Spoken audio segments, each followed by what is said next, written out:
السلام عليكم ورحمة الله وبركاته. الحمد لله رب العالمين، والصلاة والسلام على رسوله الكريم وعلى آله وصحبه أجمعين. وقد قال الله تعالى في القرآن القديم الفرقان المجيد: أعوذ بالله من الشيطان الرجيم. فإن طلقها فلا تحل له من بعد حتى تنكح زوجا غيره. ربي اشرح لي صدري ويسر لي أمري واحلل عقدة من لساني يفقهوا قولي. سبحانك لا علم لنا إلا ما علمتنا إنك أنت العليم الحكيم. ربي اشرح لي صدري ويسر لي أمري واحلل عقدة من لساني يفقهوا قولي. அளவற்ற அருளாளனும் நிகரற்ற அன்புடனுமாகிய எல்லாம் வல்ல அல்லாஹ்வின் பெயரால் ஆரம்பம் செய்கிறேன்.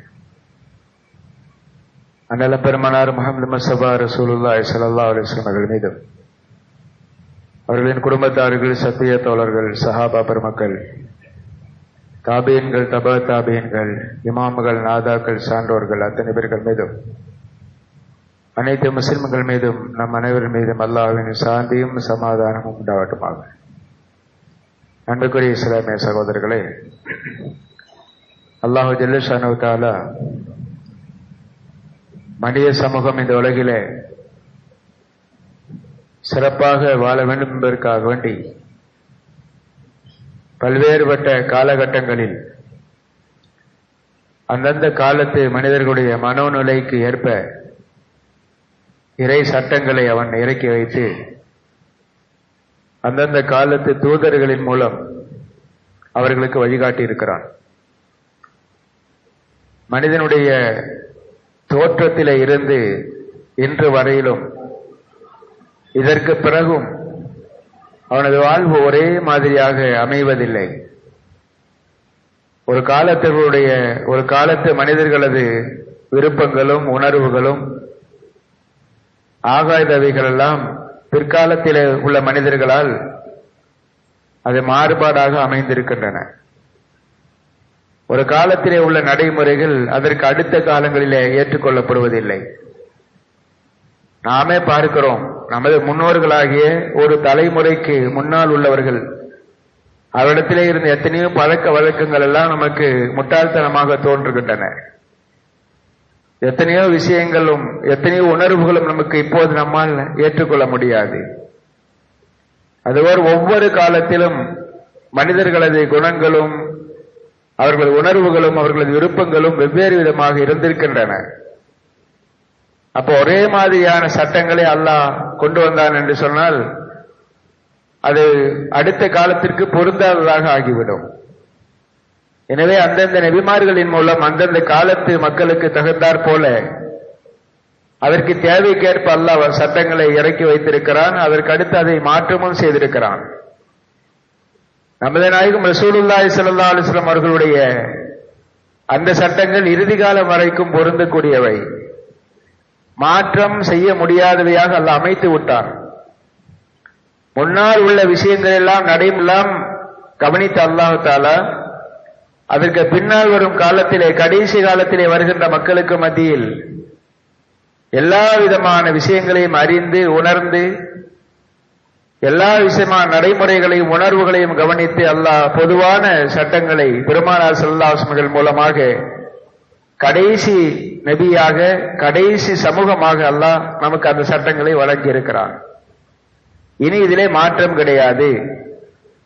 இனி இதிலே எந்த விதமான திருத்தங்களும் கிடையாது என்பதனை ஒப்புவிக்கும் வகையில்தான் கடைசி ஹஜ்ஜின் போது அல்லாஹ் சொல்லிவிட்டான், உங்களது மார்க்கத்தை நான் பூர்த்தியாக்கி விட்டேன், உங்களது மார்க்கத்தை என்னுடைய பொருத்தத்திற்குரிய மார்க்கமாக அல்யௌம அக்மல்து லக்கும் வ அத்மம்து அலைக்கும் நியாமதி என்று அல்லாஹ் சொல்லிவிட்டான். உங்களது மார்க்கத்தை முழுமையானதாக நான் ஆக்கிவிட்டேன் என்று சொல்லிவிட்டான். இதற்கு அடுத்து கடைசி கால வரையிலும் இந்த சட்டங்கள் தான் இந்த உலகத்திலே நிலைத்திருக்கும். இதை மாற்றுவதற்கோ திருத்துவதற்கோ இங்கு அல்லாஹ் கூட விரும்பவில்லை. அல்லாஹ் கூட அதை விரும்பவில்லை. மொத்தமாக அல்லாஹ் இவைகளை இறக்கி வைத்து விட்டான். அல்லாஹ் எந்த சட்டங்களை மனிதர்களுக்கு வழங்கி இருக்கிறானோ அதனை திருத்தம் செய்வதற்கு அல்லாஹ்வால் அனுப்பப்பட்ட நபிமார்களுக்கு கூட உரிமை வழங்கப்படவில்லை.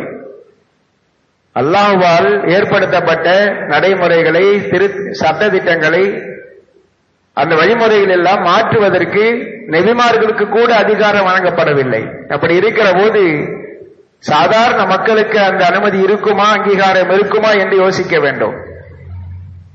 இறை சட்டங்கள் மனிதர்களுடைய உணர்வுகளுக்கு ஏற்ப, அவர்களது காலத்திற்கு ஏற்ப, அவர்களது விருப்பங்களுக்கு ஏற்ப அல்லாஹ்வால் அமையப்பட்டிருக்கின்றன. நமக்கு வேண்டுமானால் சில நேரங்களிலே அது நமக்கு பாதிப்பை ஏற்படுத்துவதாக தெரியலாம். அப்படிப்பட்ட சில சூழ்நிலைகள் ஏற்படலாம். அதற்காக சட்டங்களிலே குறை இருக்கிறது என்று சொல்லிவிட முடியாது.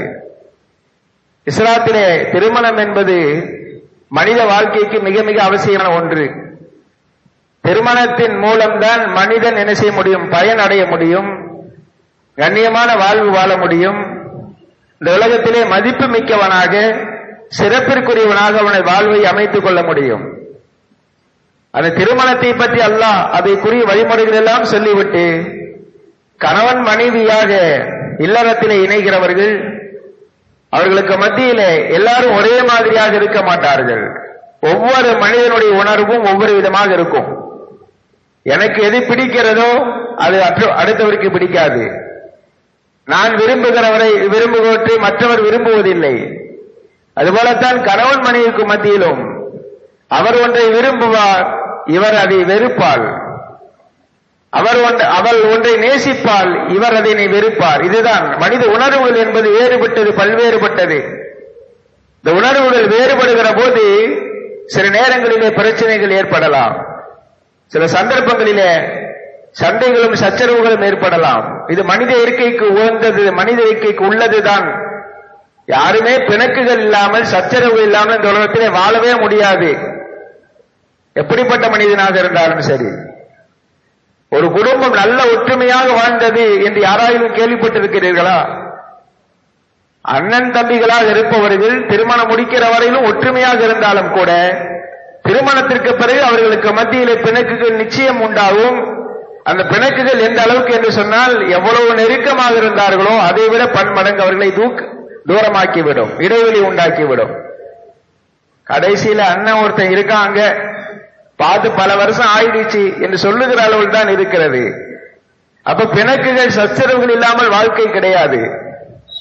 அந்த பிணக்குகள் அதிகமாக ஏற்படுவது கணவன் மனைவிக்கு மத்தியில் தான். அந்த மாதிரி பிணக்குகள் ஏற்படுகிற போது என்ன செய்ய வேண்டும் என்பதை இஸ்லாம் தெளிவாக வழிகாட்டி இருக்கிறது. ஒவ்வொரு குடும்பத்திலும் இஸ்லாம் என்பது நான் அடிக்கடி சொல்வது என்று ஒரு சம்பிரதாயமோ அல்லது ஒரு மத சடங்கோ கிடையாது. தேவைக்கு அதை நாம் செய்து கொள்வது, தேவை முடிந்துவிட்டால் விட்டு விடுவது என்பதல்ல இஸ்லாம். இஸ்லாம் என்பது இந்த உலகத்திலே மனித சமூகத்திற்கு வழங்கப்பட்டிருக்கிற ஒரு மாபெரும் வாழ்க்கை திட்டம். அது அதன்படி வாழுகிற போது நிச்சயமாக இங்கேயும் வெற்றி கிடைக்கும், மறுமையிலும் வெற்றி கிடைக்கும். அது மாதிரி சூழ்நிலையிலே மனிதர்கள் தங்களது குடும்ப ரீதியாக எந்த விஷயமாக இருக்கட்டும், குடும்பமாக இருக்கட்டும், வியாபாரமாக இருக்கட்டும், தொழிலாக இருக்கட்டும், எல்லாத்துக்குமே வழிகாட்டுகிறது. குடும்பங்களிலே என்னென்ன பிரச்சனைகள் ஏற்படும், அது எப்படி கையாள வேண்டும், எந்த முறைப்படி அதை அணுக வேண்டும் என்கின்ற எல்லா விதமான வரையறைகளும் இஸ்லாம் நமக்கு சொல்லி தந்திருக்கின்றன.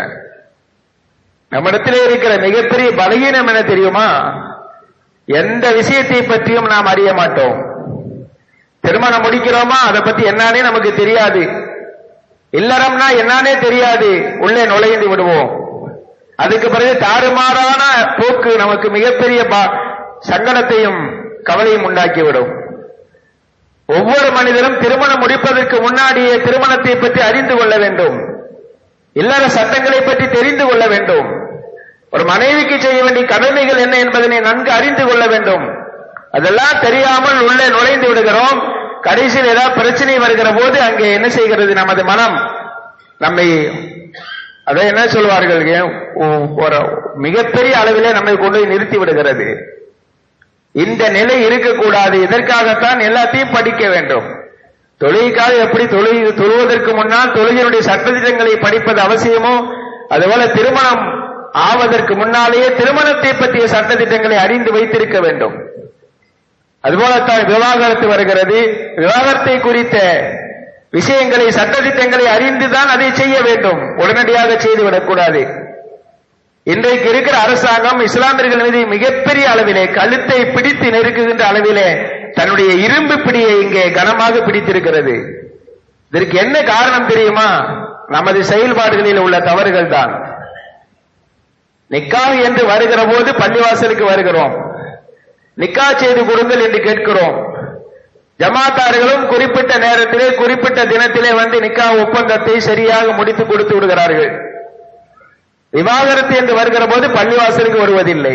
அவர்களாக இஷ்டமாக நான் விவாகரத்து செய்து விட்டேன் என்று சொல்லி விடுகிறார்கள். அல்லது ஏதாவது ஒரு வக்கீலிடத்திலே போய் அவர் காசுக்காக வேண்டி ஒரு தபாலை அனுப்புவார், அவரிடத்திலே போய் ஒரு தபாலை அனுப்பி விடுகிறார்கள். விவாகரத்து செய்வதற்கு முன்பதாக அதை பற்றி நடைமுறை என்ன, அதை பற்றி விளக்கம் என்ன என்று யாரும் அறிந்து கொள்வதில்லை, அதுக்கு முன்வருவதில்லை. இப்படியாக நடக்குகின்ற காரணங்களால் ஆங்காங்கே ஏற்படுகிற இது போன்று தவறான போக்குகளால் இன்றைக்கு ஒரு சமூகத்தின் மீது இறை சட்டம் என்று எதை நாம் ஏற்றுக்கொண்டிருக்கிறோமோ அந்த இறை சட்டத்தின் மீது பலமான தாக்குதல் கொடுக்குகிற சூழல் இன்றைக்கு ஏற்பட்டிருக்கிறது. நம்மிடத்தில் அந்த விழிப்புணர்வு இருந்திருந்தால் இவ்வளவு பிரச்சனைகள் வந்திருக்காது. அதுவும் நமக்கு எதிராக இருக்கக்கூடிய ஒரு அரசாங்கம், எப்போதுதான் முஸ்லிம்களுக்கு எதிராக எதை செய்ய முடியும் என்று சதாவும் யோசித்துக் கொண்டிருக்கிற ஒரு அரசாங்கம், வகுப்பு வெறி கொண்டு ஆட்சி நடத்தி கொண்டிருக்கிற அரசாங்கம், எது கிடைக்கும் என்று எதிர்பார்த்துக் கொண்டிருக்கிறார்கள். அதற்கு தகுந்தாற் போல ஆங்காங்கே சிலர்கள் அறியாமையின் காரணமாக விவாகரத்து பெற்றவர்கள் நீதிமன்றங்களிலே சென்று புகார் கொடுத்ததின் விளைவாக இன்று ஒரு சட்ட மசோதாவை கொண்டு வந்து முஸ்லிம்கள் இந்த சட்டம் தவறானது, அதை ரத்து செய்ய வேண்டும் என்று சொல்லுகின்ற சூழ்நிலைக்கு நாம் இன்று தள்ளப்பட்டிருக்கிறோம். பேசுவதற்கு கூட அங்கு ஆள் கிடையாது, பலமாக சொல்லுவதற்கு கூட அங்கு ஆள் கிடையாது. அப்படிப்பட்ட நெருக்கடியிலே நாம் நின்று கொண்டிருக்கிறோம். இதற்கெல்லாம் என்ன காரணம்? அல்லாஹ்வுடைய பேச்சை மதிக்கவில்லை, அல்லாஹ்வுடைய ரசூலுடைய பேச்சை மதிக்கவில்லை. அல்லாஹ் திருமறையிலே சொல்கிறான், அத்தலாக்கு மர்ரத்தானி, விவாகரத்து தலாக் என்பது 2 தடவை. அது எந்த தலாக்கை சொல்கிறான்? மீட்டிக் கொள்கிற தலாக்கை. இஸ்லாத்திலே 3 தலாக்கு என்று இருக்கிறது. தலாக் என்று சொன்னால் நிக்கா திருமண உறவிலிருந்து விடுவிப்பது என்று பொருள். திருமண உறவு என்பது ஒரு முடிச்சை போல, அந்த முடிச்சை அவிழ்த்து விடுவது என்று பொருள். இங்கே இஸ்லாம் என்ன சொல்லுகிறது? திருமணம் என்பது மற்றவர்களைப் போல அல்ல, ஒப்பந்தத்தின் மூலம் நிறைவேறுகிறது இல்லையா? பெண்ணுக்கு பொறுப்பாளர் திருமணம் முடிக்க போகிற மாப்பிள்ளையிடத்திலே ஒப்பந்தம் செய்கிறார், எனது மகளை எனது பொறுப்பிலே இருப்பவளை நான் உனக்கு திருமணம் செய்து கொடுத்து விட்டேன், அவர் நான் ஏற்றுக்கொண்டேன் என்று சொல்கிறார். முடிந்து விட்டது ஒப்பந்தம். வாய்மொழியாக சொல்லுகிற இந்த ஒப்பந்தம் நிறைவேறி விடுகிறது. எழுத்துப்பூர்வமாகவெல்லாம் அதுக்கு பிறகு நாம் கொண்டு வந்து விட்டோம் என தேவை என்பதற்காக வேண்டி எழுதவே இல்லை, தப்தரே கிடையாது, ஒப்பந்தம் மட்டும் செய்து கொண்டார்கள் என்று சாட்சிகளை வைத்து பெண்ணுடைய பொறுப்பாளரை வைத்து ஒப்பந்தம் மட்டும் செய்து விட்டார்கள். திருமணம் கூடுமா என்று சொன்னால் கூடும். வாய்மொழியாக செய்கின்ற ஒப்பந்தம் அது நிறைவேறி விடுகிறது. அதிகாரப்பூர்வமாக அந்த இருவரும் கணவன் மனைவியாக வாழ்க்கையை துவங்குகிறார்கள், கணவன் மனைவியாகவே இருக்கிறார்கள். இதற்கு பிறகு அந்த ஆணும் பெண்ணும் உடலுறவு கொள்வது அவர்களுக்கு ஆகமாக்கப்பட்டிருக்கிறது. இந்த ஒப்பந்தம் நிறைவேறிய பிறகு இந்த ஒப்பந்தம் நடைபெறவில்லை என்று சொன்னால் அது விபச்சாரமாக மாறிவிடும் இல்லையா? வாய்மொழியாக செய்யப்பட்ட அந்த ஒப்பந்தத்தை வாய்மொழியாகவே ரத்து செய்ய முடியும் என்பதுதான் இஸ்லாமிய தீர்ப்பு. இதற்கு இங்கு யாரும் தேவையில்லை, கோர்ட்டுக்கு போக வேண்டியதில்லை, வேற எங்கேயும் போக வேண்டியதில்லை. எப்போது ஒப்பந்தம் வாய்மொழியாக நிறைவேறுமோ கூடுமோ அப்போது அந்த வாய்மொழியாகவே அதை ரத்து செய்வதற்கும் அதிகாரம் இருக்கிறது. ஆனால் இதற்கு சில நடைமுறைகள் உண்டு, உடனடியாக செய்துவிட முடியாது. குர்ஆன் தெளிவான நடைமுறைகளை இங்கே சொல்லி காட்டுகிறது. உங்களுக்கு உங்களது மனைவிக்கு மத்தியிலே மனைவிமார்கள் கணவனுக்கு கட்டுப்பட்டு நடக்க வேண்டும், கணவனுக்கு வழிபட வேண்டும், அது அவர்களுக்குள்ள பொறுப்பு. கணவன் அவளுக்குரிய செலவினங்களை கொடுக்க வேண்டும், உணவு உடைகளை வாங்கி தர வேண்டும், குடியிருப்பதற்கு வீட்டை அவளுக்கு வசதி செய்து கொடுக்க வேண்டும். இதெல்லாம் கணவனுடைய பொறுப்பு. ஒரு கணவன் பொறுப்பிலே அவன் பொறுப்பிலே சரியாக இருந்த நிலையிலே மனைவி மாறு செய்கிறாள் என்று வைத்துக் கொள்ளுங்கள். எங்கேயாவது போகக்கூடாது என்று சொல்லுகிறான், அவள் போகிறாள்.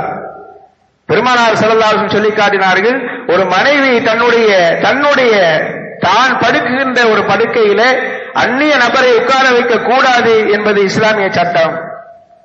அவன் எவ்வளவு சொந்தக்காரனாக இருந்தாலும் சரியே, கணவன் அனுமதியின்றி அவனை உள்ளே அனுமதிக்க கூடாது. இதெல்லாம் மீறி நடக்குகிற போது இருவருக்கும் மத்தியிலே விவாதங்கள், வாக்குவாதங்கள் ஏற்படுகின்றன, சச்சரவுகள் ஏற்படுகின்றன. இப்படி எல்லாம் நடக்கிற போது என்ன செய்ய வேண்டும் என்று அல்லாஹ் குர்ஆனிலே வழிகாட்டுகிறான். முதலில் அவர்களுக்கு அறிவுரை சொல்லுங்கள். உங்களுக்கு மாற்றமாக, உங்களது விருப்பத்திற்கு எதிராக, உங்களது மனதை புண்படும்படி அவர்கள் நடந்து கொண்டு வந்தால் அவர்களுக்கு முதலில் உபதேசம் செய்யுங்கள். இப்படி எல்லாம் செய்யக்கூடாது, அல்லாஹ் இப்படி சொல்லி இருக்கிறான், இறையச்சம் என்பது இங்கே கடைபிடிக்கப்பட வேண்டும், கணவனுக்கு கட்டுப்பட்டு நடக்க வேண்டும் என்றெல்லாம் அவளுக்கு உபதேசம் செய்யுங்கள். வல்லாதி தகாபூன சூசஹுன்ன ஃபஇலுஹுன்ன, முதல் வேலை என்ன சொன்னா, நீங்கள் அவர்கள் மீது அஞ்சினால் உங்களது விருப்பத்திற்கு மாற்றமாக நடக்கிறார்கள். விருப்பம்னா மார்க்கம் அனுமதித்திருக்கிற வகையில இருக்க வேண்டும். நம்ம கண்டன விருப்பம் சொல்லிட்டு இருக்க கூடாது. நான் வரும்போது நீ முன்னாடி நிக்கணும், நான் வந்த உடனே எனக்கு சாப்பாடு எடுத்து வைக்கணும், உள்ள உட்கார்ந்து பரிமாறணும், இதெல்லாம் நம்முடைய விருப்பமாக இருக்கலாம். அவர்களுக்கு அது கட்டுப்படணும்னு அவசியம் இல்லை. ஒரு பெண் எதற்கெல்லாம் கட்டுப்பட வேண்டும் என்று இஸ்லாம் தெளிவாக வழிமுறைகளை ஏற்படுத்தி இருக்கிறது. அந்த வகையிலே கணவனுக்கு கட்டுப்பட வேண்டும். அதற்கு மாற்றமாக அவள் நடந்தால் ஆரம்பமாக அவளுக்கு உபதேசிக்க வேண்டும். அப்படி உபதேசம் செய்வதிலே அவள் மீறினால், கடைபிடிக்கவில்லை என்று சொன்னால்,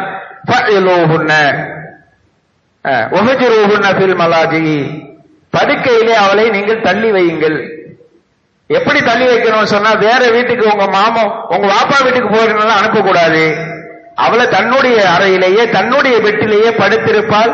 இப்னு அப்பாஸ் சொல்லி காட்டுகிறார்கள், நாம திரும்பி படுத்துக்கணும், முகத்தை காட்டாமல் முதுகை காட்டி படுத்துக் கொள்ள வேண்டும். அதுதான் பிரிவினை என்பது, வெளியில துரத்துறது அல்ல.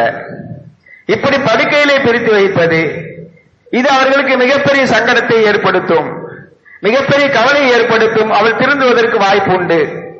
இதையும் அவள் கடைபிடிக்கவில்லை என்று சொன்னால்,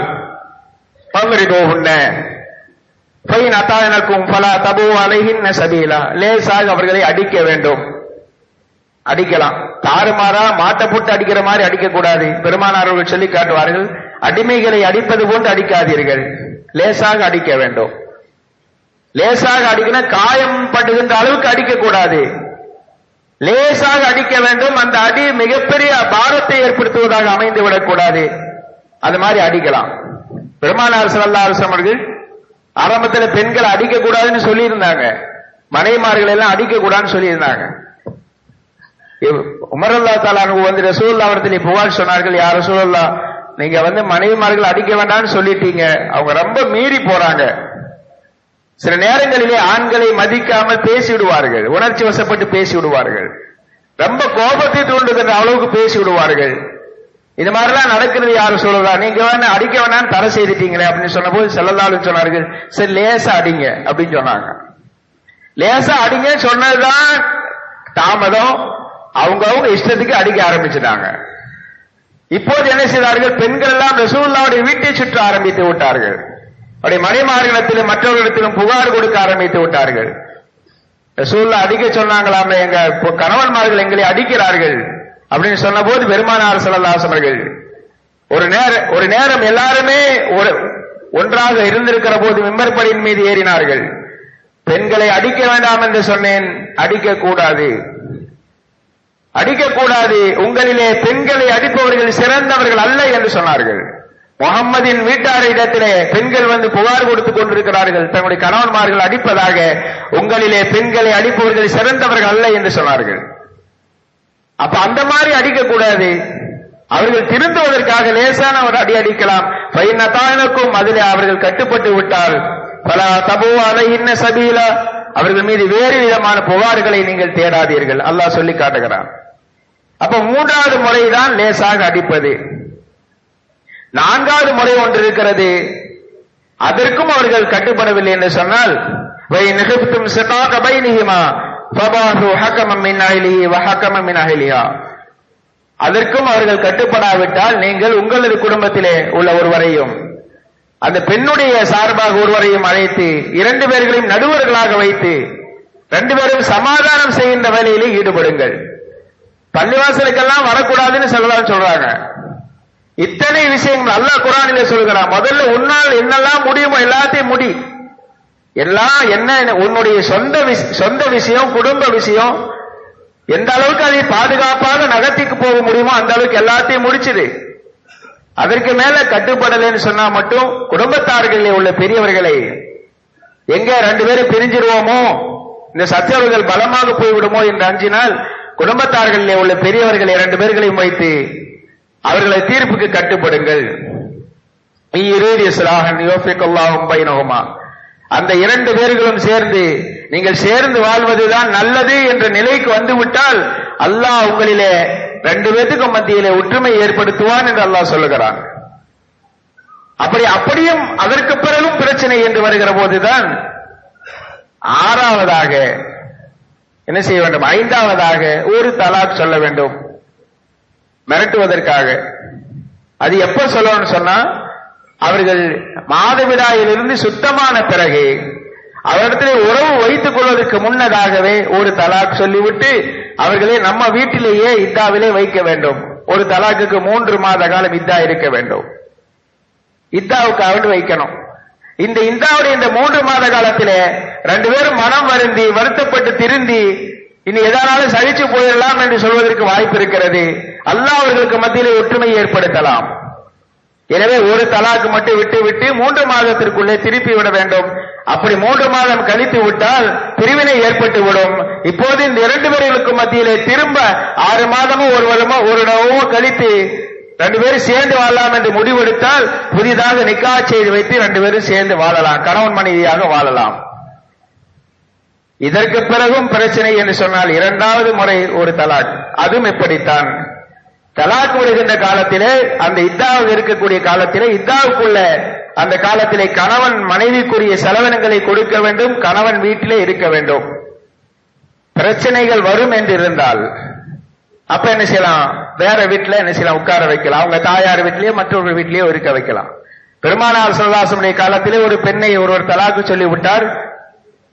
பெருமானார் ஸல்லல்லாஹு அலைஹி வஸல்லம் வந்து சொல்லப்பட்டது, பெருமானார் அவர்கள் அந்த பெண்ணை அப்துல்லாஹ் இப்னு உம்மு மக்தூம் ரலியல்லாஹு தஆலா அன்ஹு என்று சொல்லுகிற சஹாபியுடைய வீட்டிலே, கண்ணு தெரியாத சஹாபி, அவருடைய வீட்டிலே இதா இருக்க சொன்னார்கள்.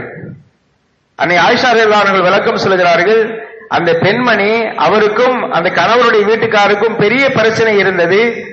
அதனால கணவன் வீட்டில் இருக்க முடியாத சூழல் ஏற்பட்டது. அதன் காரணமாகவும் 2வது செலவினங்களுக்கு அந்த கணவர் நான் இதாவுடைய காலத்தில் உள்ள செலவினங்களை தருவேன் என்று சொன்ன போது குறிப்பிட்ட ஒரு தொகையை சொல்லி இருந்தார். ஆனால் இந்த பெண்மணி அதை ஏற்றுக்கொள்ளவில்லை. எனக்கு இதெல்லாம் பத்தாது, அதிகமாக வேண்டும் என்று சொன்னார். அதன் காரணமாக அந்த கணவரால் அந்த செலவினங்களை கொடுக்க முடியவில்லை. அதனால் அவர் தனியாக வேறொருவருடைய வீட்டிலே இருந்தார். இப்ப குறிப்பிட்ட அந்த நபர் கணவனுடைய வீட்டில தான் அந்த பெண் இருக்க வேண்டும் என்பது நடைமுறையாக இருந்தாலும் அந்த கணவனுடைய வீட்டிலே இல்லாமல் வேறு வீட்டிலே இருந்தாலும் கூடும். இதையெல்லாம் அதற்கு பிறகும் பிரச்சனை என்று வருகிற போதுதான் 7வது கட்டமாக, இறுதி கட்டமாக 3வது தலாக்கை அனுமதிக்கிறது. அதுக்கு பிறகு நிரந்தர பிரிவு உண்டாகிவிடும். சரி, 2 பேருமே நிரந்தரமாக பிரிந்து விடலாம் என்று முடிவெடுத்து விட்டால் 3 தலாக்கு தேவையில்லை, ஒரு தலாக்கு போதுமானது. ஒரு தலாக்கு சொல்லிவிட்டாலே இதாவுடைய காலம் முடிந்து விட்டாலே பிரிவினை உண்டாகிவிடும். அதுக்கப்புறம் 2 பேரும் தனித்தனியாக திருமணம் முடித்து வாழ்ந்து கொள்ளலாம்னு 2 தலாக்கு மிச்சம் இருக்குதானே, அப்படியெல்லாம் கிடையாது. 3 தலாக்கு என்பது ஒரு ஆள் சலுகை, அவ்வளவுதான்.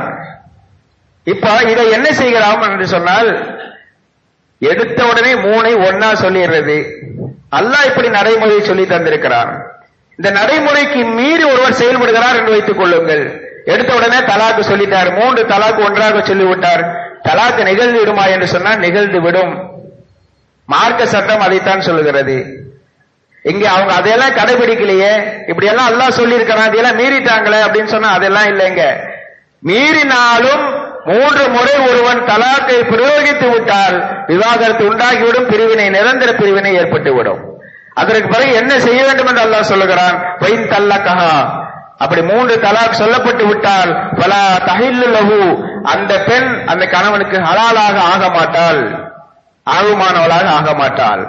எதுவரையிலும் என்று சொன்னால் மிம்பாது ஹத்தா தன்கிஹ ஸௌஜன் கைரஹு, அந்த பெண் வேறொருவரை திருமணம் முடித்து அந்த மனிதர் இறந்து போனாலோ அல்லது அவர் தலாக் விட்டாலோ அதுவரையிலும் இவர் அவளுக்கு ஹலால் ஆக மாட்டார். இப்படிப்பட்ட சட்டம் எதற்காக சொல்லப்பட்டிருக்கிறது என்று சொன்னால், தலாக் என்பது அவ்வளவு வீரியமானது, அவ்வளவு அதான் பிரயோகிப்பதில் கவனம் தேவை இருக்கிறது, எச்சரிக்கை தேவை இருக்கிறது. குடிகாரன் தலாக்கு சொன்னாலும் நிகழ்ந்துவிடும். குடிகாரன் சில நேரத்தில் குடித்த போதையின் காரணமாக அவன் அல்லாஹ் இரண்டு என்று சொல்லிவிட்டால் கூட மன்னிக்கப்பட்டு விடுவான். அல்லாஹ் இல்லை என்று சொன்னாலும் கூட மன்னிக்கப்பட்டு விடுவான். ஆனால் தலாக்கை அவன் பிரயோகித்து விட்டால் அதுக்கு மன்னிப்பு கிடையாது. குடித்த நிலையிலே போத நிலையிலே அவன் தலாக்கு சொல்லிவிட்டாலும் நிகழ்ந்து விடும். அவ்வளவு வீரியமான தலாக். பெருமானார் ஸல்லல்லாஹு அலைஹி வஸல்லம் அவருடைய காலத்திலே ஒரு மனிதர் ரசூலுல்லாஹி ஸல்லல்லாஹு அலைஹி வஸல்லம் முன்னாடியே 3 முறை தலாக் சொல்லி விட்டார் பெண்ணை, தன்னுடைய மனைவியை. அதாவது ரசூலுல்லாஹ்வுக்கு முன்னாடியில ரசூலுல்லாஹ்வுக்கு அந்த செய்தி வருகிறது, இது மாதிரி 3 முறை தன்னுடைய மனைவியை தலாக் சொல்லி விட்டார் என்ற செய்தி வருகிறது. பெருமானார்கள் கடும் கோபமுற்றார்கள். கோபமுற்று சொன்னார்கள், நான் இருக்கிற போதே அல்லாஹ்வுடைய சட்டத்தோடு நீங்கள் விளையாடுகிறீர்களா, அல்லாஹ்வுடைய வேதத்தோடு நீங்கள் விளையாடுகிறீர்களா என்று கோபப்பட்டார்கள். எந்த அளவுக்கு அவர்களுக்கு கோபம் இருந்தது என்று சொன்னால், அருகிலே இருந்த ஒரு சஹாபி, யா ரசூலல்லாஹ், அவனை நான் கொன்று விடட்டுமா என்று கேட்டார். அந்த அளவுக்கு ரசூலுல்லாஹ்வுடைய கோபம் இருந்தது. அப்ப இதில் என்ன புரிகிறது? தலாக்கு சொல்வது என்பது அவ்வளவு பெரிய பாவமான ஒரு செயல். பெருமானார்கள் கோபித்ததற்கு காரணம், இனி 2 பேரும் சேர முடியாமல் போய்விட்டதே, 3 தலாக்கையும் பிரயோகித்து விட்டானே என்றுதான் கோபப்பட்டார்களே தவிர, அப்படி இல்ல 3 தலாக்கு சொன்னாலும் ஒண்ணுதான் ஆகும் என்று இருந்தால் பெருமானார் அவர்கள் சரி போகட்டும், அவனை சேர்ந்து வாழ சொல்லு என்று சொல்லி இருப்பார்கள். அது அல்லாமல் ரசூலுல்லாஹி ஸல்லல்லாஹு அலைஹி வஸல்லம் கோபப்பட்டதற்கு காரணமே 3ஐயும் ஒன்றா சொல்லிவிட்டு பிரிவினை உண்டாக்கி விட்டான் என்ற காரணத்தினால்தான். அது மட்டுமல்ல, உவைபர் என்று சொல்லுகிற ஒரு சஹாபி ரசூலுல்லாஹி ஸல்லல்லாஹு அலைஹி வஸல்லத்திலே அவருடைய மனைவியை பற்றி ஒரு புகார் கொண்டு வந்தார். துர்நடத்தை பற்றி, மனைவி தப்பா நடந்துட்டா அப்படின்னு சொல்லிட்டு ஒரு புகார் கொண்டு வந்தார். பார்த்திருக்கிறார். ரசூலுல்லாஹ் இடத்திலே வந்து சொன்னார், என்னுடைய மனைவி இந்த மாதிரி அடுத்த ஆணோடு இருந்ததை நான் கண்ணால பார்த்தேன். பெருமானார் அவர்கள் கூப்பிட்டு விசாரித்தார்கள். அந்த அம்மா சத்தியமாக நான் அப்படியெல்லாம் நடக்கவே இல்லைன்னு சொன்னான். இவர் சொல்றாரு அதை செய்தா, நான் பார்த்தேங்கிறாரு. அவர் சொல்ற அந்த அம்மா இல்லைங்கிறா, மறுக்கிறா. இந்த நேரத்தில் என்ன செய்ய வேண்டும் என்று சொன்னால், அப்போதுதான் லியான் என்ற சட்டம் இறங்கியது. ஒருவருக்கு ஒருவர் சபித்துக் கொள்ள வேண்டும். எப்படி சபிக்க வேண்டும்? அல்லாஹ்வை சத்தியமாக நான் சொல்வது பொய்யாக இருந்தால் அல்லாஹ்வுடைய சாபம் என் மீது உண்டாகட்டும், அல்லது நான் சொல்வது பொய்யாக இருந்தால் என் மீது அல்லாஹ்வுடைய சாபம் உண்டாகட்டும் என்று 2 பேர்களும் சத்தியம் செய்துவிட்டு பிரிந்து விட வேண்டும். இதுதான் லியானுடைய சட்டம். இப்படி சத்தியம் செய்து சொன்னார்கள். 2 பேர்களுமே சத்தியம் செய்து விட்டார்கள். சரி போங்க ரசூலுல்லாஹ் சொன்னாங்க. யார் சத்தியத்துக்கு மாறு செய்கிறார்களோ அவர்களுக்கு தண்டனை உண்டு என்று சொல்லி அனுப்பிவிட்டார்கள். இவர் திரும்பி வந்தார். வந்து சொன்னார், யா ரசூலல்லாஹ், நான் பார்த்தது உண்மை, ஆனா அவ அதை மறுக்கிறா, அவளோடு நான் எப்படி வாழ முடியும்? இதற்கு மேல் அவளை நான் என்னோடு சேர்த்து வைத்திருந்தால் நான் பொய்யனாகி விடுவேன், நான் சொன்னது பொய்யாகிவிடும். அதனால் நீங்கள் சாட்சியாக இருங்கள் யா ரசூலல்லாஹ், நான் 3 முறை அந்த பெண்ணை தலாக் சொல்லிவிட்டேன், முத்தலாக் சொல்லிவிட்டேன் என்று சொல்ல பெருமானார் ஸல்லல்லாஹு அலைஹி வஸல்லம் அமைதியாக இருந்தார்கள், எதுவுமே சொல்லவில்லை. அப்ப ரசூலுல்லாஹ்வுடைய காலத்திலே இந்த முத்தலாக் என்பது அமலிலே இருந்திருக்கிறது, நடைமுறையிலே இருந்திருக்கிறது. ஹஸரத் ஹஸன் ரலியல்லாஹு தஆலா அன்ஹு, அலியுல்லாஹ்வுடைய மகனார் ஹசன், அலியுல்லாஹ் ஷஹீதாக்கப்பட்டார்கள். ஷஹீதாக்கப்பட்ட உடனேயே அடுத்து யாரு ஹலீஃபாவாக வர வேண்டும் என்று சொன்னால் ஹசன் ரலியல்லாஹு அவர்கள் தான் அந்த பொறுப்புக்கு தகுதி மிக்கவர்கள். அவருடைய மனைவி ஆயிஷா என்கின்ற அவருடைய மனைவி வந்து சொன்னார், அலியுல்லாஹ் ஹலீஃபா அவர்கள் இறந்து போய்விட்டார்கள், அடுத்து நீங்க தான் ஹலீஃபா, இந்த சுப செய்தியை நான் உங்களுக்கு தெரிவிக்கிறேன் என்று சொன்னார். ஹசன் ரலியல்லாஹு எவ்வளவு துக்கத்தில் இருந்திருப்பாங்க. தந்தை கொல்லப்பட்டிருக்கிறார்கள், ஷஹீதாக்கப்பட்டிருக்கிறார்கள், படுகொலை செய்யப்பட்டிருக்கிறார்கள். அந்த நிலையிலே ஒரு மனைவி ஆறுதலாக சொல்லாமல் உங்களுக்கு சுப செய்தி உண்டாகட்டும், அவர் இறந்ததின் காரணமாக நீங்கள் தான் கலீஃபாவாக தேர்ந்தெடுக்கப்பட உள்ளீர்கள் என்று சொல்கிற போது அது நக்கலாக இல்லையா? எனவே ஹசன் ரலியல்லாஹு கோபப்பட்டார்கள். அந்த பெண்ணை பார்த்து சொன்னார்கள், என்னுடைய தந்தையினுடைய இறப்பு உனக்கு சுப செய்தியா? இன்றிலிருந்து நீ உன்னை தலாக்கு சொல்லிவிட்டேன் என்று 3 முறை சொல்லிவிட்டார்கள். அவ வீட்டுக்கு போயிட்டா அந்த பெண்ணு. அதுக்கு பிறகு ஹசன் ரொம்ப வருத்தப்பட்டார்கள், வேதனைப்பட்டார்கள். 3 முறை அவசரப்பட்டு தலாக் சொல்லிட்டேனே, ஒரு முறை சொல்லி இருந்தால் அவளை நான் மீட்டிருப்பேனே, இப்ப அதுக்கு வழி இல்லாமல் நான் செய்து விட்டேனே என்று சொல்லிவிட்டு பெருமானார் ஸல்லல்லாஹு அலைஹி வஸல்லம் சொன்னார்கள். அந்த செய்தி அவர்கள் அப்போது சொல்லி காட்டுகிறார்கள். ரசூலுல்லாஹ் சொல்ல நான் கேட்டிருக்கிறேன், ஒரு மனிதன் ஒரு முறை தலாக்கு சொன்னாலும் 3 முறை தலாக்கு சொன்னாலும் அது எந்த நிலையிலே சொன்னாலும் தலாக்கு நிகழ்ந்துவிடும். அந்த பெண் அதற்கு பிறகு வேறொரு மனிதரை திருமணம் முடித்து அந்த கணவனால் கைவிடப்பட்ட பின்புதான் இவருக்கு ஹலாலாகுவாளே தவிர அது வரைக்கும் அவருக்கு ஹலாலாக மாட்டார் என்ற செய்தியை ஹசன் ரலியல்லாஹு சொல்லி காட்டினார்கள். அப்ப முத்தலாக் ஒரு நேரத்திலே சொல்லப்பட்டாலும் அது நடந்துவிடும், முடிந்துவிடும். அது எந்த நிலையிலே சொன்னாலும் சரி, நேரடியாக சொன்னாலும் சரி. அந்த பெண்ணே இல்ல, வேற ஒருத்தர் மூலமா சொன்னார், என்னுடைய மனைவி நான் தலாக் சொல்லிட்டேன்னு சொல்றாரு. 2 பேரும் சாட்சியா வச்சு, சாட்சியே இல்ல, அவரே எழுதி விட்டாரு தலாக்குனி, 3 தலாக்குனி எழுதி விட்டாரு, அல்லது மெசேஜ் அனுப்பினாரு, போன் மூலமா சொன்னாரு, வாட்ஸ்அப் மூலமா சொன்னாரு, எது மூலமா சொன்னாலும் தலாக்கு நிகழ்ந்துரும். அவ்வளவு டேஞ்சர் அது. அதனாலதான் வாய் திறக்காத, மனைவிகிட்ட தலாக்குங்கிற வாயை திறக்காதே. அது அல்லாஹ்வுக்கு கோபப்பட்டுக்கூடிய ஒரு செயல். அல்லாஹ் கோபிக்கிறான், அல்லாஹ்வுடைய அரிசி அதன் காரணமாக நடுங்குகிறது என்றெல்லாம் ஹதீஸிலே வருகிறது. அது அவ்வளவு வெயிட் உள்ள வார்த்தை, சர்வசாதாரணமாக அதை பிரயோகித்து விடக்கூடாது. அதை போல ஸல்லல்லாஹு சொல்லி காட்டினார்கள், பெண்களுக்கும் அந்த உரிமை உண்டு. எப்போது ஆகாத ஒரு கணவன் என்று வந்தால் அந்த கணவனிலிருந்து தன்னை விலக்கிக் கொள்வதற்கு அவர்களுக்கும் உரிமை உண்டு. அதுக்கு ஹுல்வு என்று சொல்லப்படும். இந்த கணவனோடு எனக்கு வாழ விருப்பம் இல்லை, நான் என்னுடைய திருமண பந்தத்திலிருந்து என்னை ஒதுக்கி விடுங்கள் என்று கோரிக்கை வைப்பது, அதை கணவன் ஏற்றுக்கொள்வது. அப்படி ஏற்றுக்கொண்டால் பிரிவினை ஏற்பட்டு விடும். ஆனா அதுக்கு ஒரு தலாக்குடைய அந்தஸ்து தான், 3 தலாக்குடைய அந்தஸ்து இல்ல. பிரிவினை உண்டாகிவிடும். ஹுல்லா நிகழ்ந்த பிறகு ஒரு 6 மாதமோ 1 வருடமோ 5 வருடமோ கழிந்து திரும்ப அந்த பெண் சொல்கிறார் நான் சேர்ந்து வாழ்ந்துக்கிறேன்னு சொன்னா அப்போ நிக்காஹ் புதிதாக செய்யப்பட்டு 2 பேரையும் சேர்த்து விடலாம். தலாக்கு சொன்னால் 3 தலாக் சொல்லிவிட்டா தான் சேர முடியாது. ஹுல்வின் மூலமாக திரும்ப சேருவதற்கு வாய்ப்புண்டு. அப்படி ஹுல்லு கேட்பதாக இருந்தாலும் கணவனின் மீது தகுந்த காரணங்களை இருக்க வேண்டும். மார்க்க ரீதியாக அவன் ரொம்ப கொடுமைப்படுத்துறான், சாப்பாடு கொடுக்கறது இல்ல, துணிமணி எடுத்து தர்றதில்ல, குடிச்சிட்டு வர்றான், குடிச்சிட்டு வந்து ரொம்ப கேவலப்படுத்துறான், அசிங்கப்படுத்துறான், சைக்கோ மாதிரி பேசுறான், சந்தேகப்படுறான், இது மாதிரி பலமான காரணங்கள் இருக்கும் பட்சத்தில் அந்த பெண் ஹுல்லா கேட்க வேண்டாம், அதற்கு அனுமதி உண்டு. சில பேர் அப்படி நல்ல இருக்கிற கணவனையே ஏதாவது தன்னுடைய கண்ணுக்கு குறைவாக இருக்கிறார் என்ற காரணத்திற்காக, அல்லது இவனை விட அவன் நல்லவனா இருக்கிறான் என்ற காரணத்திற்காக ஹுல்லா கேட்பாளானால் அவள் மிகப்பெரிய பாவத்திற்குரியவள் என்பதனை பெருமானார் அவர்கள் சொல்லி காட்டுகிறார்கள்.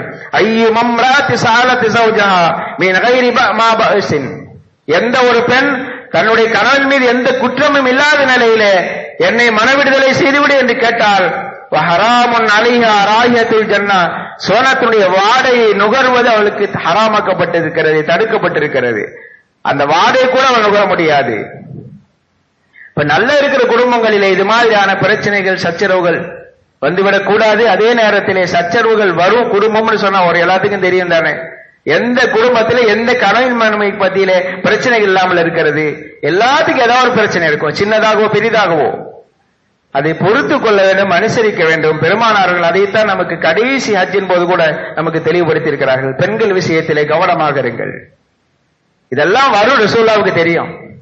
பெண்களின் மூலமாக எல்லா ஃபித்னாக்களும் வரும். இன்னைக்கு ஏற்பட்டிருக்கிற இந்த பிரச்சனையும் பெண்களின் மூலமாக வந்தவைதான் இல்லையா? 5 பெண்கள், இந்தியாவில் இருக்கக்கூடிய 5 பெண்கள் அந்தந்த பகுதிகளில் இருக்கக்கூடிய உயர்நீதி மன்றங்களிலே வழக்கு தொடுத்ததின் காரணமாக ஏற்பட்ட பிரச்சனை தான் இன்றைக்கு இவ்வளவு தாக்கத்தை ஏற்படுத்தி இருக்கிறது. எனவே அவர்களை அனுசரித்து போக வேண்டும். நாம் நினைக்கிறோம் அவங்கள்ட்ட தோத்து போறதான்னு, தோத்து போங்க, அதனால எந்த பிரச்சனையும் இல்லை. சில நேரங்களில் அவர்கள் மிகைக்கிறார்களா, மிகைக்கட்டும், அது உங்களுக்கு ஆரோக்கியம் தானே தவிர உங்களுக்கு பலகீனம் அல்ல. எனவே அவர்களுடைய விஷயத்திலே கவனமாக இருங்கள். உடனடியாக கோபப்பட்டு அதாவது தகாத முடிவுக்கு வந்து விடாதீர்கள். அப்படி வந்துவிட்டதின் காரணமாக நாம் மட்டுமல்ல, ஒரு குடும்பம் மட்டுமல்ல பாதிக்கப்படுவது, ஒரு சமூகம் பாதிக்கப்படுகிறது. ஒரு சமூகத்தினுடைய மகத்தான சட்டத்திட்டங்கள் பாதிக்கப்படுகின்றன. இவைகளை கவனத்திலே கொள்ள வேண்டும். உடனடியாக அந்த மாதிரி முடிவுக்கு வந்துவிடக்கூடாது. அன்புக்குரியவர்களே, அந்த மாதிரி நிலையிலே அல்லாஹ் தஆலா மார்க்கத்தை பாதுகாப்பது அவனது பொறுப்பு. முஸ்லிம்கள் இல்லாவிட்டாலும் கூட முஸ்லிம் அல்லாதவர்களை கொண்டு அல்லாஹ் மார்க்கத்தை பாதுகாப்பான். இன்னைக்கு அத்தனை பேர் எதிர்ப்பு தெரிவித்து குரல் கொடுத்திருக்கிறார்கள். முஸ்லிம் அல்ல. முஸ்லிம்கள் குரல் கொடுத்தால் அது ஆச்சரியம் அல்ல. முஸ்லிம் அல்லாதவர்களும் குரல் கொடுக்கிறார்கள். அந்த மசோதாவின் மீது வாரி இறைக்கிறார்கள் புகார்களை. கேட்கிறார்கள், 3 வருடம் நீ அவனுக்கு சிறை தண்டனைன்னு சொல்லிட்ட, 3 தலாக் சொல்லிட்ட, 3 வருஷம் சிறை தண்டனை. அந்த பெண்ணுக்கு ஜீவனாம்சம் கொடுக்கணும்னு சொல்ற, யாரையா கொடுப்பா? அவன் தான் ஜெயில கிடக்கிறானே, எப்படி அந்த பொண்ணுக்கு ஜீவனாம்சம் கிடைக்கும்? முன்னுக்கு பிறனான சட்டங்களை அவசரமாக எந்த விதமான யோசனையும் சிந்தனையும் இல்லாமல் அவசரமாக நிறைவேற்றப்பட்டிருக்கின்றன. இதனை முஸ்லிம்கள் எதிர்க்க வேண்டும். முஸ்லிம்கள் எதிர்ப்பது முஸ்லிம்களுடைய தார்மீக கடமையாகும். அதே மீறி வந்துவிட்டால் களத்திலே இறங்கி போராட வேண்டும் அல்லாஹ்வுடைய மார்க்கத்தை காப்பதற்காக. அன்புக்குரியவர்களே, அப்படிப்பட்ட சூழலில் நாம் இங்கே வாழ்ந்து கொண்டிருக்கிறோம். நாம் நமது வாழ்க்கையிலே இவை அத்தனை விஷயங்களையும் கொஞ்சம் அனுசரித்து அதை நல்ல முறையிலே நாம் பிரவகிக்க வேண்டும். தவறாக நாம் செய்து விடக் கூடாது என்பதை நாம் இந்த நேரத்தில் உணர வேண்டும். வல்ல ரஹ்மான் மார்க்கத்தை முழுமையாக சரியாக பின்பற்றுகிற சமூகமாக அல்லாஹ் நம் அனைவரும் ஆக்கி அருள்வானாக. வாஹிரு தவானா அல்ஹம்துலில்லாஹி ரப்பில் ஆலமீன். அஸ்ஸலாமு அலைக்கும்.